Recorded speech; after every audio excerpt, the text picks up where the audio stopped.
Enti ma free akwasini akosuafo no yemra kwadwo eda dwoada oye berima na ye wo dwoada a ye fra kwadwo oba nso a ye fra adwoa na sei ena monso mokradua no etie mokradua ne eye brode eno na esi ho no brode na okenkan Psalm 128 na ose omma betwa wo ho ahia enti kwadwo ene adwoa ye kase tipa ye didie wasase we so a obi ntomo akwanya no wo ho bebre de mamo na mo ye nkrofo bi a obi ahum a omo hu ni se we oyodefo nanso wo na wonim se bibi enye de enim ho esa na obo mobofo no obo mo obi ahum a omo nim se bibi ye den ewo mo ho na kwadwo ene adwoafo taaye abranefo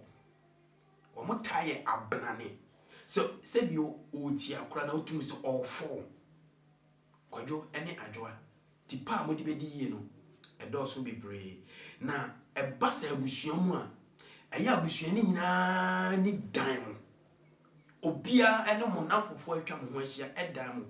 esere niam afiri mo efiri se wo mo hu se mo wo sika ebi nso kra na entesa na kwadwo ene adwoafo eye nkrofo bi na so ono obisa ade afiri ho na wonya ma no hey ekaka ne ma no chinchine twan unyam fa ma no a ontenanimu ema ani ontenanimu enye den emfa ema na kwadwo ne adwoafo ye nkrofo bi a wo mo pe ye ma menhwe ade nti na meka ne sa he brode wa hu brode ope ye ma menhwe ujinasi a brode timi bo se na ne mana bebre na ehane nso a utimi say yes sana kwadwo ene adwoafo enti kwadwo ne adwoa momma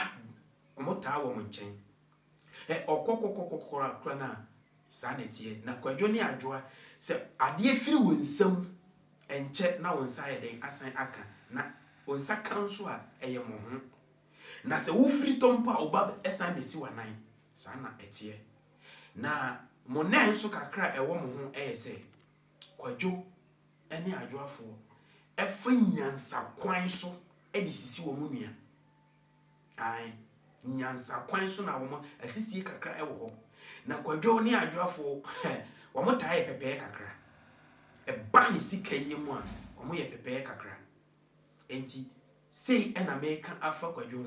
na wo mo ye nkrofo bi a wo mo wo akomadwo wo mo dwo nemo ni bufu a hey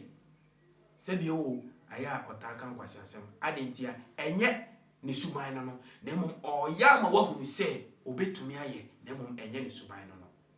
kwadwo ene adwoafo mokradua na mede akyerem no brode